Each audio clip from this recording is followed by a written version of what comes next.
Welcome to Wild Flow, the podcast with me, Charlotte Pointeau. I'm a menstrual and moon cycle coach here for the awakened woman ready to reclaim her body, menstrual cycles, and feminine power, and to lead and live in flow with nature's wisdom. In this podcast, I'll share how you can live in flow with your menstrual cycle and nature's seasons, heal your relationship with your womb and rites of passages, and embody your wild feminine in life, mothering, and business for maximum abundance, creativity, pleasure, and ease. Are you ready? Let's flow. Hello and welcome to a new episode of Wild Flow with me, Charlotte Pointeau. Thank you for being here with me. I'm so excited to be live and launched, and I hope that you've really enjoyed the first couple of episodes that I've shared with you. So today I really want to talk about why should I care about my period anyway. So this is for anyone who's really wondering what all the fuss about menstrual cycles and periods really is. If you've heard a lot about it, if you're just not quite sure, why it's really powerful, why it's something that anyone with a menstrual cycle should be doing, should be understanding more about. Maybe you are taking hormonal contraceptives and you feel like this doesn't apply to you because you don't have a cycle. Because of the hormonal contraceptives that you're taking. Maybe you are pregnant or postpartum, or you don't have a cycle for any other reason, and you're wondering why. It's important to understand. Understanding much more about what the cycle is, what happens in it, has so many profound benefits that go way beyond our health. It's one of the most empowering things that I think we can do, and I'm going to explain why in this episode. So first of all, I want to clarify, your period is different to your menstrual cycle. I hear the words period and cycle used interchangeably a lot from people of all ages and backgrounds. So just first of all, I really want to clarify, your period is that time when you bleed from your vagina. So the menstrual cycle is from one period to the next. So the first day of one period, one bleed, day one of your cycle is the first day of your period, and it spans the whole time across until you have the first day of your next bleed. So that might be, on average, it's about 28, 29 days, but it can be anywhere between 21 to 35 days for a healthy, mature, so adult menstrual cycle. For girls, particularly teens, tweens, once you've just started your first periods, that can be anywhere from 21 to 45 days, so quite a bit longer. But also, you might have really irregular cycles like I do at the minute. I'm not too far off, 2 years postpartum actually, but I'm breastfeeding and my cycle is very irregular. I'm currently on day, I've just started spotting actually, which is quite interesting, but I'm about 80 days in since the start of my last true full period. So, it can be quite varied. The menstrual cycle has a number of events occurring with it from start to finish. So it starts with your bleed, which is when the womb lining is released and shed, and the tissue from inside the womb, and an egg as well that was not fertilized is released. So that comes out as a bleed, and that might last anywhere from 3 to 5 to 7 days. Each day can be different in terms of flow and, heaviness, and the pattern can be different for everyone. So someone might start with a heavy day, somebody else might start with a light day. So when this ends, we enter what's called the pre-ovulation phase.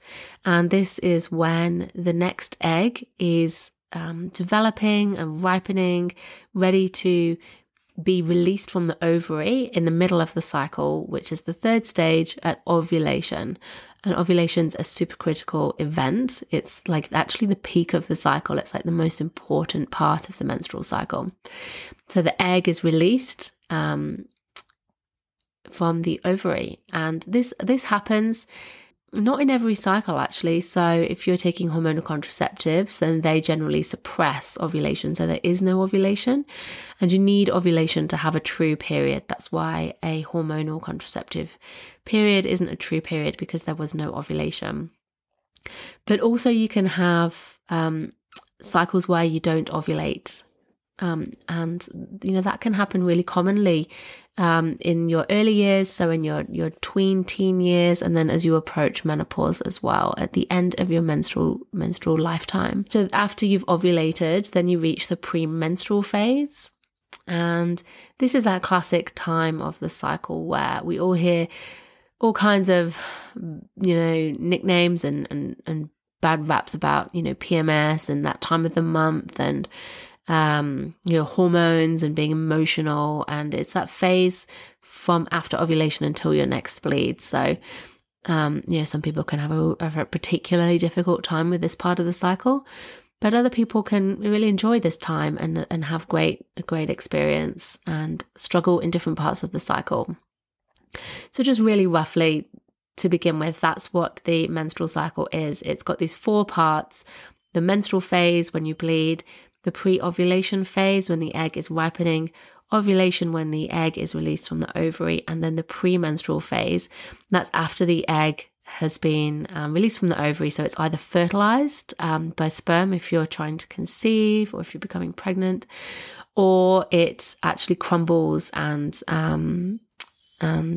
decays if it's not fertilized, and then it's released for the next bleed. So just even having a really basic understanding of that is something that I just find so many people just don't realize. They think of it as just the period and that being it, and then thinking that nothing really is happening or changing from after the period until the next period comes along. Actually, there's so much more that goes on within it, like I just described, but that's even just from, one very small point of view. There's also the whole, emotional range that you can feel, the energy changes in your body, your creativity changes, your social skills, your desire, your sexual desire, your libido, your want for social intimacy as well, and connection changes. You have what I really like to call like superpowers that really come into their own at different points in the cycle, as well as different challenges. So, things that you find hard or struggle with, energies or, tasks that just become a lot harder to do at different parts of the cycle as well. So really understanding this for yourself is super, super powerful. But I really want to explain, on an even bigger, wider, broader level, not just for yourself, why we need to care about periods and menstrual cycles. So Jane Hardwicke Collins, who is one of my teachers, she's an incredible woman. If you have not come across Jane Hardwicke Collins, I highly recommend that you go find her on Instagram. She's Jane Hardwicke Collins. She's the founder of the School of Shamanic Womancraft. She is a teacher of the Women's Mysteries, and she's a teacher on my course that I created and run, the First Moon Circle Facilitator Training, and that's to help women to hold space and run circles and be menstrual educators for girls who are in their teen years who are about to begin their bleed. So Jane says, if you reject the menstrual cycle, you're rejecting your body, and if you reject your body, you're rejecting yourself.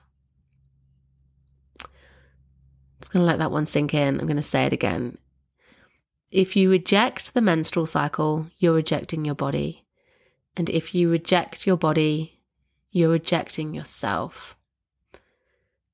And really, if we all reject ourselves, we're rejecting the feminine, the role of women, the value of women, the role of the mother, the carer, the nurturer, as well as our power, our gifts, our worth, all that we are as women, as females.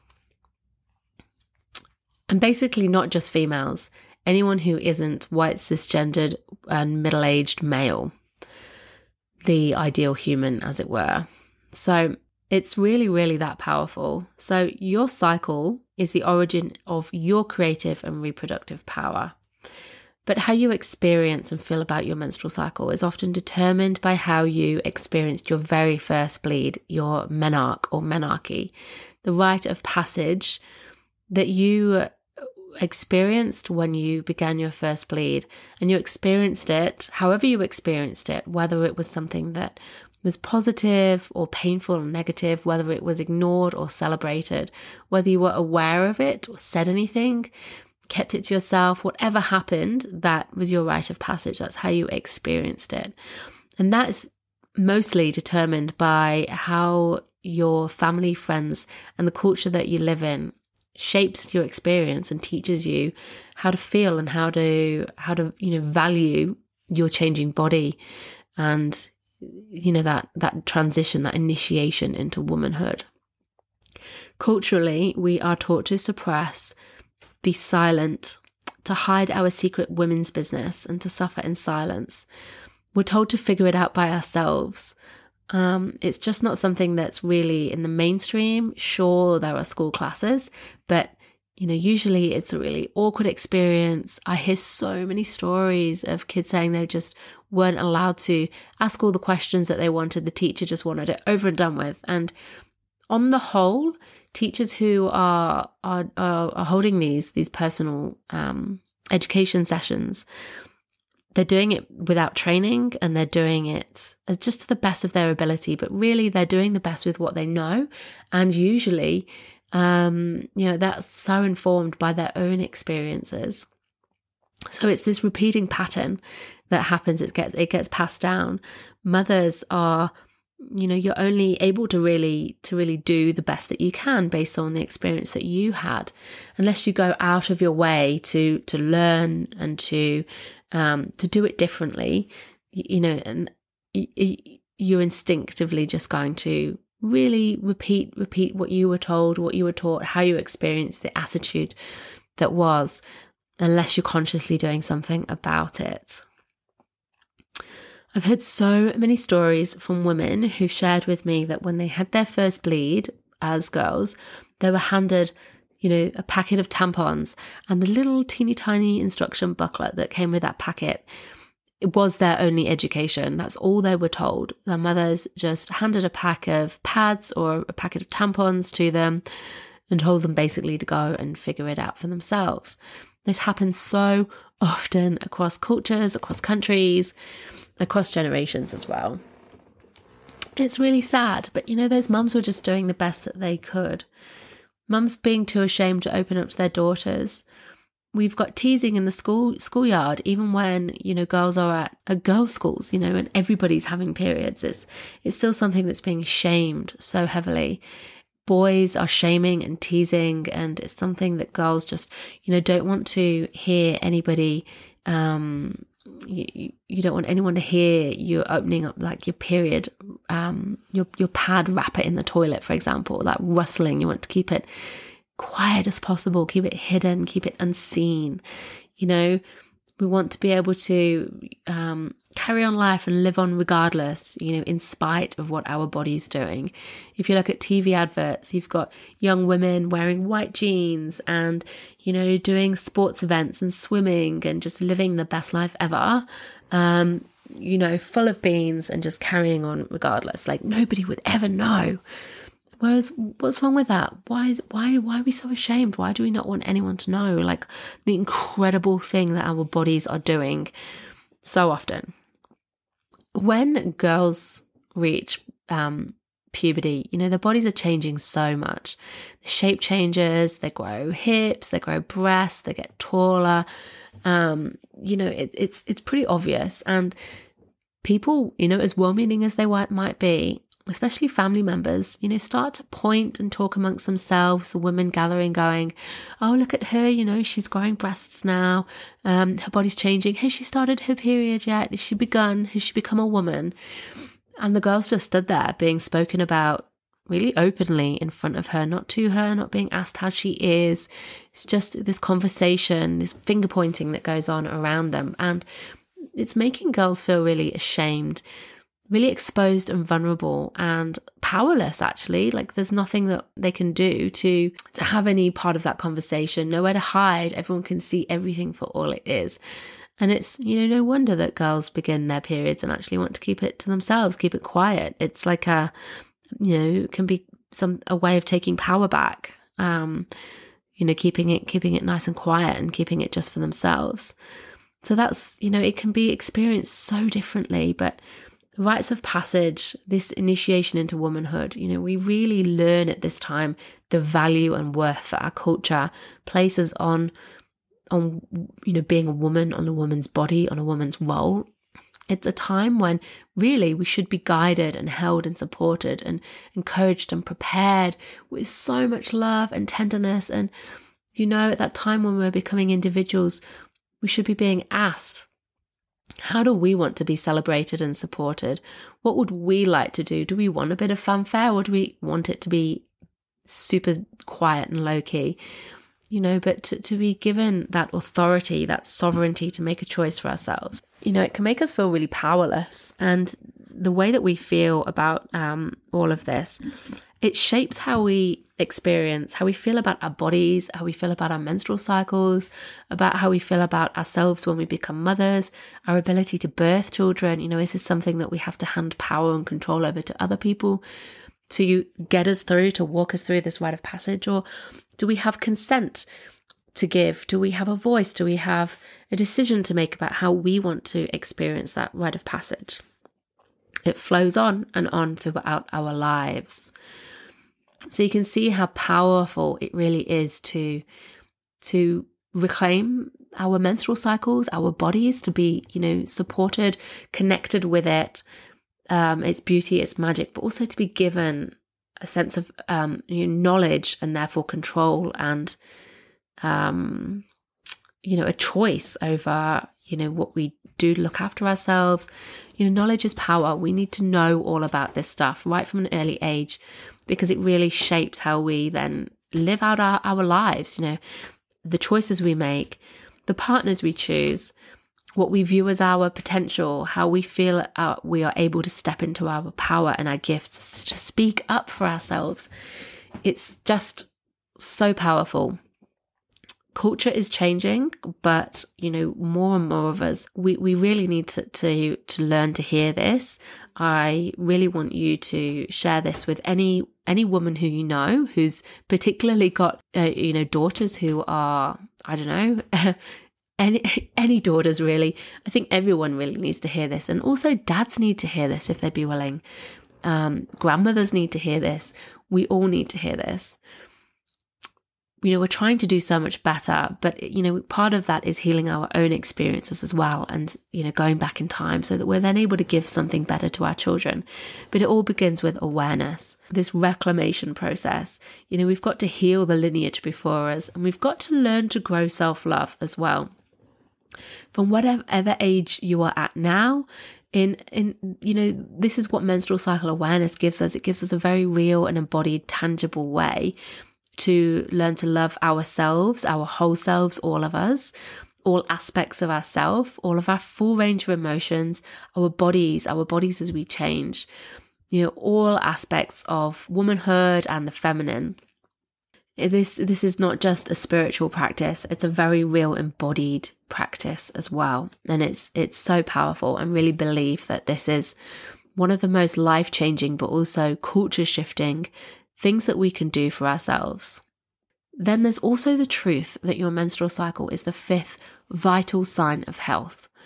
So just like we have body temperature, pulse, breathing rate, and blood pressure, the menstrual cycle has now been confirmed and agreed upon as being the 5th vital sign of health. And the colour, the amount of blood, the length of the bleed, and the frequency of the period can really tell you a lot about a person's health. So the ACOG, which is the American College of Gynecologists, which is a pretty big body, has created guidelines for physicians so that they can really bring the menstrual cycle into regular GP checkups. Because asking questions about the menstrual cycle is such a powerful diagnostic of any health problems that girls and women might be experiencing, particularly underlying issues. So issues with the menstrual cycle can highlight that there might be underlying hormone imbalances, thyroid issues, conditions such as polycystic ovary syndrome and endometriosis. Eating disorders can be picked up when periods are irregular or missing. Just for example, so if a doctor can ask questions about how long is your period, when was your last period, what's the gap between your periods, for example, then they can start to get a picture of overall health, and then underneath that start to perhaps look at assessing other factors that can help us to spot underlying health conditions. So it's really powerful. Like if GPs are starting to have this appreciation for it, then it's becoming really, really mainstream. Girls are so often led to believe as well that they can get pregnant at the drop of a hat too, when in fact there's such a small window within the cycle when this is possible. And now I hear so many women who are trying to conceive say that they've spent their whole lives trying not to fall pregnant. And now when they're really trying to conceive, they're struggling. And, that realization can just bring up so much grief. It's really, really sad that we are, taught to fear our fertility. Like we're just so ripe that at the drop of a hat, we can become pregnant. And, the shame that comes with that, how we're taught that, we've got to be so responsible. It's something that can be done to us. And when in reality, that's just not actually the case. If we're really taught and informed, we just have so much more body awareness. We can trust our bodies, that our bodies are not fighting against us. And we can really work to optimize our fertility when we want to become pregnant. And we can also use our menstrual cycles for natural contraception so that we don't have to make choices like going onto the pill in our teenage years before our hormones have really settled down into a pattern. I myself, I went onto the pill when I was 16. And even at 16, I began bleeding when I was almost 12. Even then, my hormone levels and the rhythm, the pattern, the path, the cycle of the hormones that they take each month, it's like a river. My friend describes it, my friend Sharon Woolley, she's a naturopath. She describes it as like these rivers, and these hormones have to carve out these rivers every month. And it takes, 6 to 12 years for these rivers to be fully carved. And during that time, you can have irregular periods, you can have heavy periods. Some people do definitely have health problems, but so many girls are put onto the pill or, other contraceptives at such a young age before their hormones have really settled down, before their cycles have become regular. Yes, they're going to have heavier periods and perhaps some pain as well. I'm not denying that. But, if we understood what was happening, we'd just be able to make more informed decisions about how we care for ourselves. Everybody's menstrual cycle is different as well. It's so important to learn to understand your cycle as being, different to your sisters, your mothers, your aunties, your grandmothers. Everybody's cycle is different, and you have to get to learn to know what your cycle is like, what your particular experience is like. So, as I said, somebody's might experience their period differently to you. It might be, different in duration. It might be the blood flow might be in a different pattern. Heavier to start with, lighter, for a couple of days and tail off. Somebody might begin light and then get darker, heavier. Pain on different days, different moods. The same can go, across all phases of the cycle. So really getting to understand your own cycle is really important, so that you don't just pick up a textbook and see, what the archetypal menstrual cycle can be like. Because I find that, it's just an average. Not that many people actually fit into that pattern. So, when you understand how you experience something, you can preempt how you can best support yourself and work with your cycle, so that you're either, not completely stunned when you you start feeling like you are really frustrated at a particular time, or you've got all this creative energy, but you're not feeling like you're able to really use it, and that can cause frustration. So that the days when you need to be slower, more inwards, to maybe not have certain things in your calendar. Understanding your cycle just gives you that awareness, that deeper awareness, that self-knowing, and it builds that trust, because instead of looking outwards for people to fix us, to help us, to support us, to give us all the answers are all within the menstrual cycle. We just have to learn to look within, and we can have such a clear understanding of how we work, why we feel the way we do, why we do the things we do. And I really think it's, true. Do you remember that film that came out, I don't know how long ago now, probably, 15 years ago, maybe? There was a film that came out, and it was called What Women Want.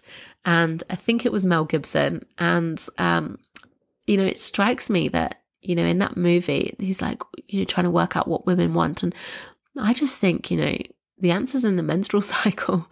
If the men in our lives could understand how we experience our cycles as well, they'd understand, how we work and why we work the way we work. And, we'd know that for ourselves as well. We'd know that about each other, about, everyone else in our family. And, it's just, instead of it being something that rocks everybody and, has a bad reputation, something that we can really work with, we can really honor, we can bring it into the light. It can be something that's so open.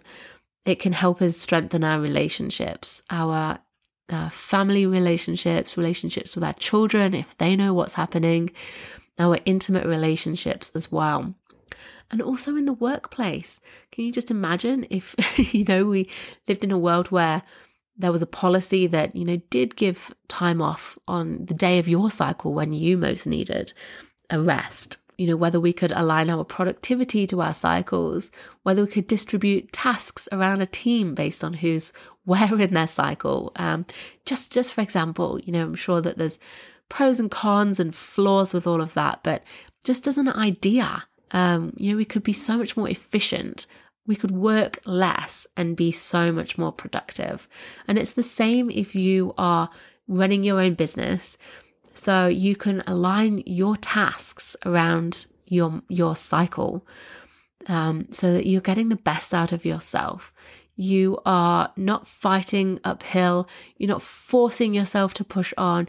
You're not trying to be creative or to hold space for your clients when you're just really feeling like, oh my God, it's just like pulling teeth. It's not the right time. If you have the awareness, then you can make life so much easier for yourself.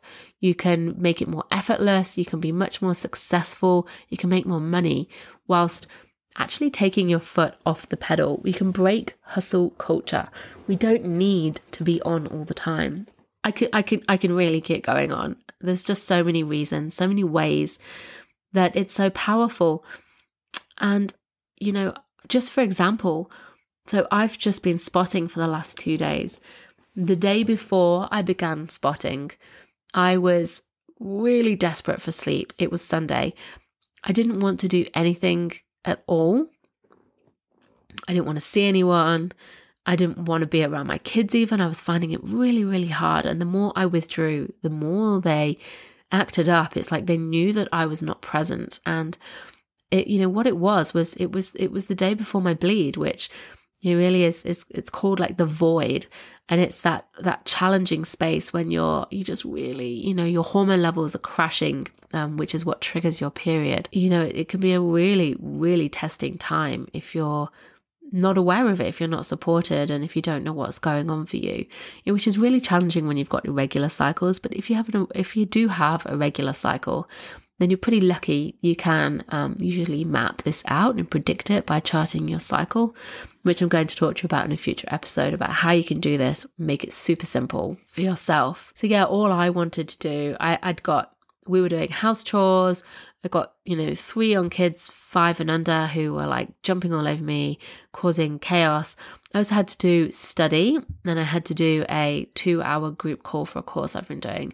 All I wanted to do was to escape, to run away. I actually wanted to go down to the beach and just lie in the sand and stare at the sky and walk in the water and just be completely by myself. I just wanted to run away. But at the same time, I just really had this yearning to be nurtured. I wanted to be mothered. I wanted to be fed.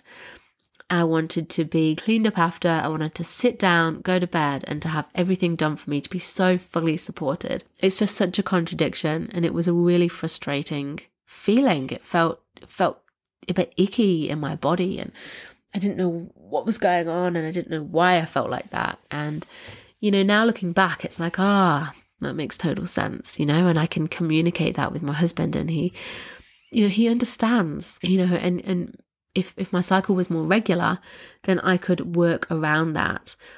So on this note, I just want to say, not everybody does have a menstrual cycle. I've touched on this a bit.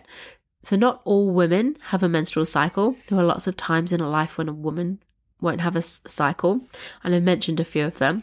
So before, girls who haven't reached their menarche yet, if you're on hormonal contraceptives, pregnant, breastfeeding, postpartum, some people with thyroid conditions, some people taking certain medications or chemotherapy, drugs, women who've reached menopause or who have reached a chemical menopause as well.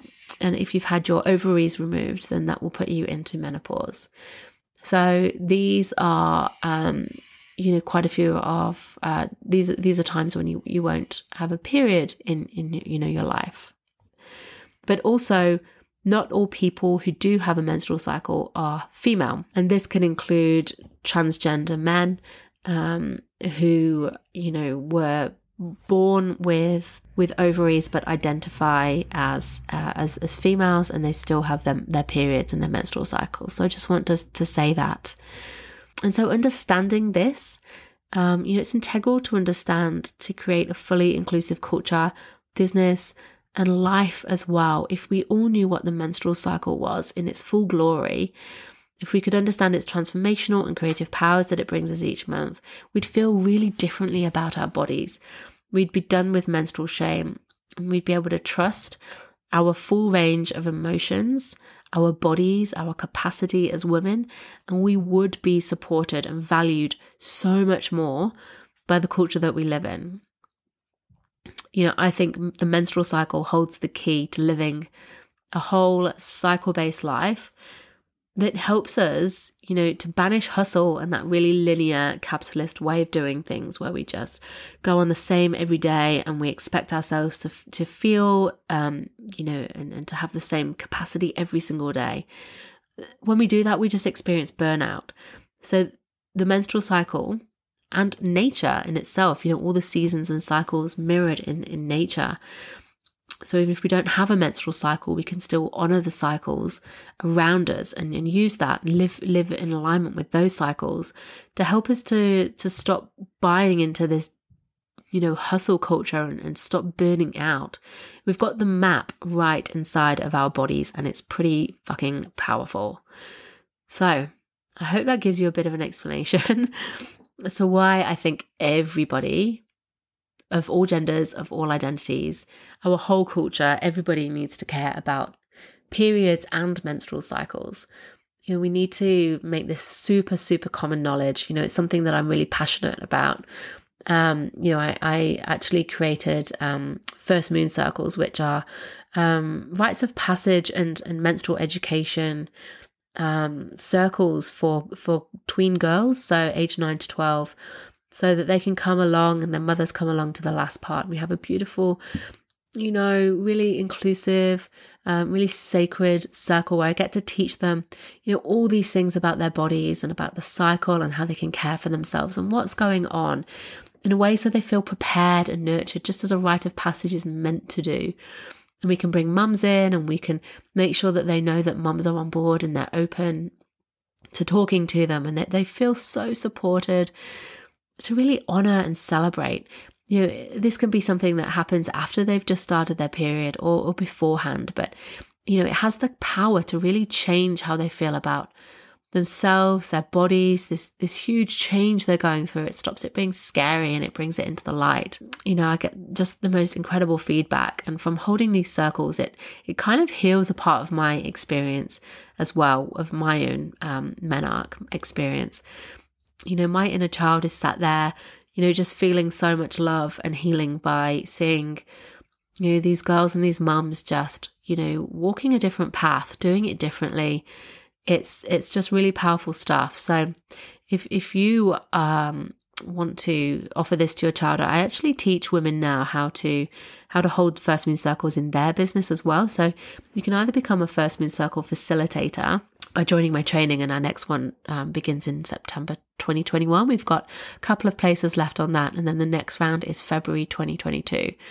But if you've got a daughter who's aged 9 to 12, you can actually come and find as well, see if there's a facilitator near you, because we've got facilitators now, quite a lot of locations across Australia, in the UK as well.